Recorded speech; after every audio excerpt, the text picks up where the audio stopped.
Look ma, Santa's been. Christmas has come early in the GT Woodshop. Hey hun, I got wood.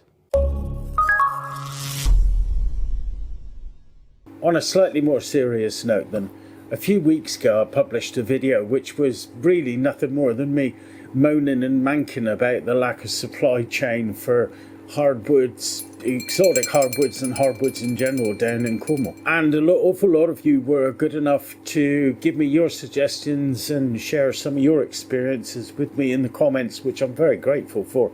And I've looked through all of them, and some of them really bear some strong possibilities.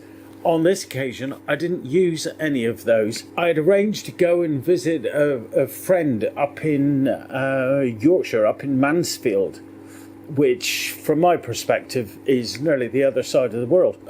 He's also happens to be a woodworker, and we were discussing on the phone about his local supplier, and I thought, well, as I'm going up there, I might just as well pop in and have a look. So 7 hours later, I arrive in a place called Duffield. Never heard of it before in my life, didn't know it existed, but it's 12 million miles away and absolutely freezing at this time of year. I know you northerners call us southern softies, and I'm quite happy with that. It was bitter, but the people up there were absolutely fantastic. They had no idea that I was going to make this video and mention them in this video. I didn't tell them anything about making YouTube videos till right at the end of my visit. When I said, is there any chance I could make a quick walk around video of the store and what you've got here to show you guys? And they said, yeah, no problem. So this is what I did, literally just a quick walk around. My apologies for the audio, it's absolutely dreadful. I'll do what I can to clean it up, but I'm in the middle of a timber yard. So I've managed to get permission from the salesman or the owner, I don't know which one is which, to just do a quick vid to show you about this absolute gem that I've found. They're called Duffield Timber. They are a 7-hour drive away from me in Cornwall, but the timber that they keep in stock, I mean, there for example is what must be a 12-foot piece of 50mm thick cherry. Sorry for the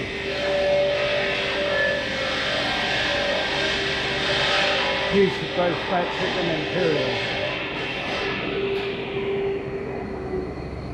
I've got to walk around fairly quickly because they're about to close, but they have really looked after me. In particular, a guy in the office called Jack. If you come to Duffield Timber, give him a shout. And also, if you want anything in the yard, make sure you ask for Phil. He'll do anything for a cup of tea. I mean, they've got some fantastic yew, cherry, maple, babinga, paduke, purple heart, wenge, red oak, brown oak, white oak. The list is endless. Soprano even. It's like being in a toy shop. It's a Christmas wonderland. It's a winter wonderland actually, because it's damn freezing. Superb.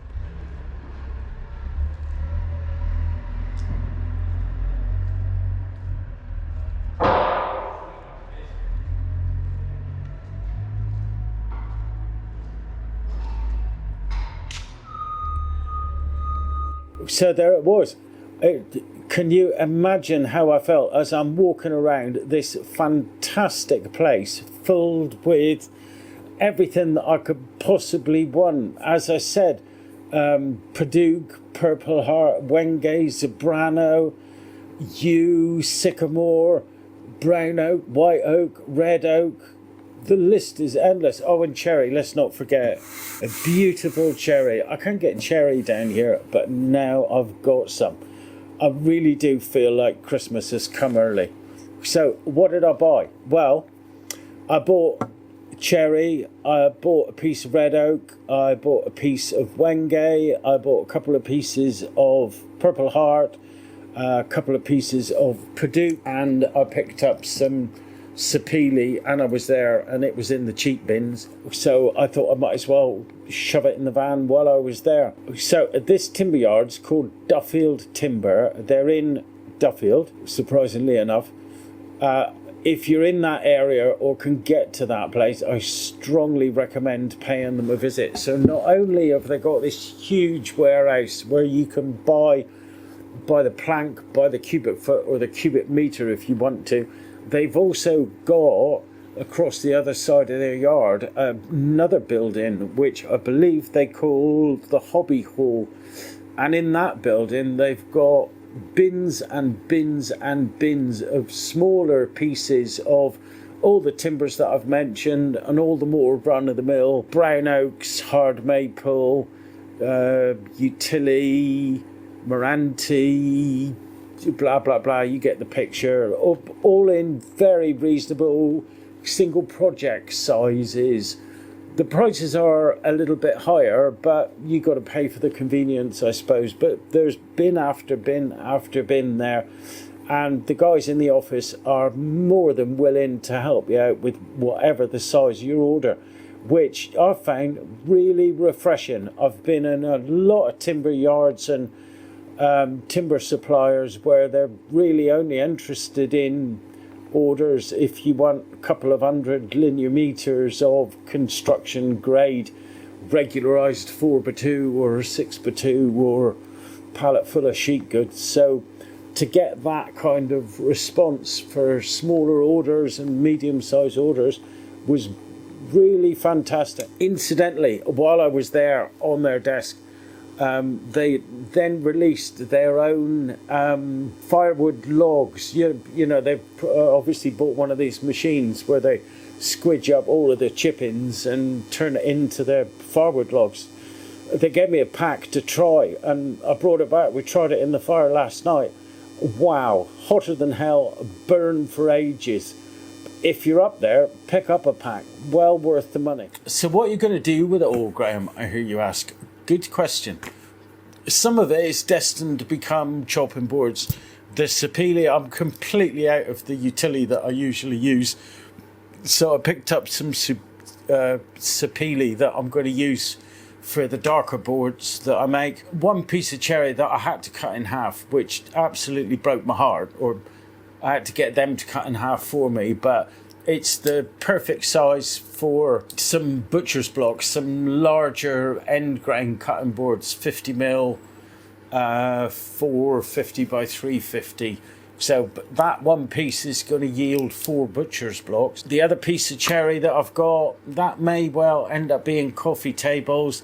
I got a piece of red oak there that I'm really not sure what I'm going to do with. The perdue and the purple heart I'm mainly going to use for accent strips, but on end grain boards. So I'm going to make a complete sized end grain board out of the perdue for definite, and then cut it into slithers to use as accent strips in boards. I'll probably share that with you in a vid at some point. The wenge that I picked up at this point in time, I have no idea what I'm going to do with it.